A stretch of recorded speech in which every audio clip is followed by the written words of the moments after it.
And here we have then at the University of Maryland, long connected with the U.S. Army, by the way, hosting a conference on so-called genetic factors in crime.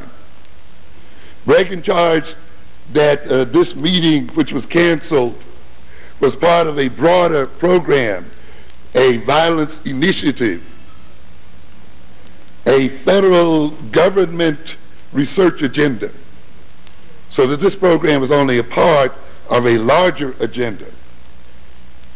And it was designed to move toward finding a genetic marker that would supposedly identify children at high risk of becoming criminals, and to develop plans to deter them through medication. And this is interesting due to the fact that there's little or no real information that links directly in any kind of strong way or even in a mild way a relationship between genes and criminality. There's been no DNA segment that has been discovered that codes for crime. When you think about it, the idea is ludicrous anyway. What is crime? What is violence? What is violence? In other words, I'm asking this question because you have to do a linguistic analysis. They are all forms of what? Violence. There are many different types of what? Crime. Different types of aggression. Not all violence is necessarily bad. There is what we in psychology may call hostile aggression. But there is aggression or violence that may be used in terms of what? Self-defense. Violence may be used to protect your children from attack. Violence may be used to protect the lives of other people. So now if we're going to get a gene for violence, or a type of violence, or in removing the gene for violence, if we were to find it, which is an unlikely situation, are we also removing a people's capacity to defend themselves and to use violence in their own interest? What I'm saying is then, be very careful when people use words like violence, aggression, crime, and so forth, and ask yourself, what kind of crime? You know, do we have a gene for every type of crime you can name, so that even when we change definitions of crime, a new gene comes into being that we're going to find related to that particular crime? And when we decide that certain other behavior is no longer a crime, will the gene which was coded for that crime disappear? Ludicrous. Ludicrous. I talk in Black on Black Violence about the structuration of crime. That crime follows, the type of violence that we talk about, or crime, even its nature, follows the class structure and follows the skills levels of criminals. You see? Why is there so much so-called violent crime in certain segments of the society? Because when you look at the skills levels of the people committing them, if they were to commit a crime, that's about the only crime they could commit. If they were accountable, they would commit the crime of embezzlement and steal hundreds of thousands or millions because they have a particular ability or skill. And you'd be a fool if you were an accountant or in an S&L where you could steal millions of dollars and then make the public pay billions back and then hang out on the street and knock somebody out in the head. So here we have this crimogenic society that robs our people of skills and other means, so that if they decide to participate in a crime, then the probability is that it will be violent by the very nature of the way the society has set them up in the beginning. In other words, the society even determines the type of crime you are most likely to commit itself. Okay? And then it tells you, you're violent. Teach me to be an accountant. I won't hit any more people in the head. I'll just rob them by books. Okay?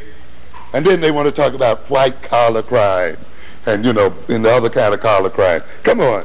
Wake up. This has nothing to do with genes. It has to do with the nature. I've also told you about reversal, right? I mentioned the fact that in order for us as a people to be in the situation that we're in, we literally have to be turned backwards. We have to think backwards, behave backwardly, deal with the world backwardly. It's necessary. This is the only way this system can maintain itself. Sometimes I say the best way to win an argument is to concede to your opponent. Okay, there is a genetic marker for crime. Let's now look at the criminal record of African peoples and European peoples. The record is clear. If there is a genetic marker for crime, when we look at the fact that the European has committed a crime against every people on every continent and destroyed millions of people, then that argues for his genetic criminality.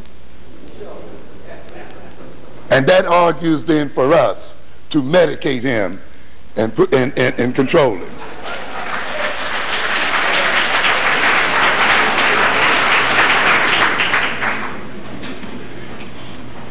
You know, the other thing I'm surprised at is we keep being surprised. We keep thinking that this is some new initiative. I mean, the violence initiative began with our enslavement and continues today. We already have bought the violence initiative, ladies and gentlemen. It is already operating. We bought it when we bought learning disabilities, when we bought the concept of hyperactivity, when we bought the concept of impulsivity, when we bought the concept of special education. You're already in it. Connected to these so-called symptoms of learning disability are the very same symptoms they're going to try to connect to the so-called genetic markers. And our children are already being drugged. The violence initiative has already occurred because our youth are already going to jail in record numbers. So why are we talking about these people are initiating something to bring and put our youth in jail? They're already in jail. Those that are not already in jail are in juvenile detention, are under the aegis of the BCWs. You heard it tonight. In the special education program, already being drugged, already being therapized, already having their minds distorted in various ways.